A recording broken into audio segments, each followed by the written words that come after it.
my business partner and brother, Rob Corbett, and we're going to be talking to you tonight about, or tonight where we are. It might be morning where you are. That's the beauty of audio, isn't it? We're kind of like having beside a fireplace, sitting back, relaxing. We're going to have what I call a fireside chat about the power of proper posture when it comes to following up on your leads with network marketing.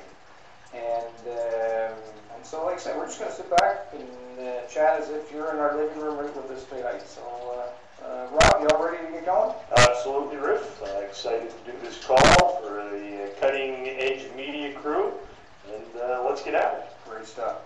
Well, you know, one of the things that I learned when I first started in my network marketing career was that there was a lot of important things to remember from a strategic perspective when you get involved. I don't remember if you remember those days when you first started off, but absolutely. You know, why we're still here after spending so many years in this industry is because really, you know, we weren't timid. And this isn't, by the way, about going out and yelling at people and, you know, thumping your chest and all that kind of stuff. What proper posture is about is proper belief in what it is that you're representing in your business. And there's a fundamental truth in that if you don't believe in what it is that you're trying to convey to your prospect, your lead, and they're going to see through that pretty quick. And you can have the best darn business opportunity in the world, but if you don't come across as being strong, as being, I guess, I won't say assertive is the right word, but, you know, in your voice tones and so on, if you're meek and you talk low like this, and your body posture is low, then your prospect's just going to walk away saying, well, you don't really believe in it, yet you might inside, but you're not projecting that.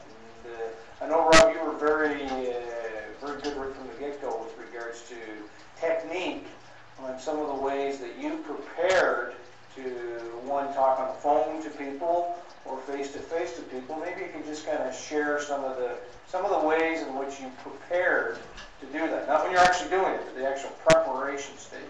Yeah, I think what it is it's a mindset shift is what it is. And let's be real about this business is when people join an opportunity, they want to join an opportunity with a leader. They want to join with somebody who they know can help them create success in this industry. So what does that mean? That means when you're speaking with your leads or your prospects, you need to come across as that individual. You need to prepare yourself in advance. You need to practice whatever it takes to come across as having that posture when you're speaking to them. So what's that mean? That means what's a typical individual do, as we were talking about earlier. The typical individual in this industry tries to sell their prospect. Tries to, you know, they get a prospect on the phone, they get a lead on the phone, and they try to sell them. They're like, oh, and they sound desperate, they sound needy. If you come across like that, you're never going to recruit anyone. If you do, they're not going to. They'll be as desperate, as needy as you are, and they're not going to be any good to your business. So you need to come across as being someone who this individual sees as being a strong individual, as being a successful individual, as being an individual who's going to help them become successful. So you don't want to, you know, if a typical person calls up one of their leads, they would, you know, oh, I'm in this company and you wanted information on it, and you know, here's my compensation plan, and let me tell you about this and the sales. You know, this is how we do the sales, this is how the product, and they just put it all over them. And you basically become a salesperson and not a very good one at that. And the people are going to run the other way. So what you want to do is you want to shift that. You've got to understand, you've got to get the mentality right away that you are onto something. You don't need this individual. You're in charge of the conversation. And I heard it best said years ago, and this is kind of where I adopted my mindset, was you've got to pretend you're Bill Gates. You know, Bill Gates was interviewing you for a $1 million a year position. Do you think he's going to be sitting there begging you to join his business, to come in? No, you're going to have to show Bill what you have and why he should bring you into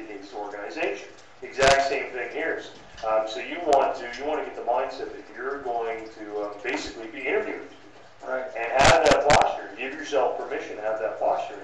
If I might just kind of interject just for just a second, I recognize that that's pretty difficult in the beginning, because in the beginning, you've got to act like the leader. You've got to act like somebody that has multiples amount of people in your organization, but you don't really have that. And so you've got to take that attitude, I don't care if you join my business or not, right from the very beginning. Absolutely. But we recognize that's tough, because you really want this person to come into your business. Yeah, It's the first one. and you're 100% correct. Anybody who's in a network marketing company loves to recruit, and it feels good. But what you got to get the attitude of is you just don't want to recruit anybody. And if you're just signing people to sign people, you're not going to do very well in the business, because you sign people who are not qualified to do this business, and that's what you need to be doing when you're prospecting people, is you need to be qualified, and you need to go through a series of questions.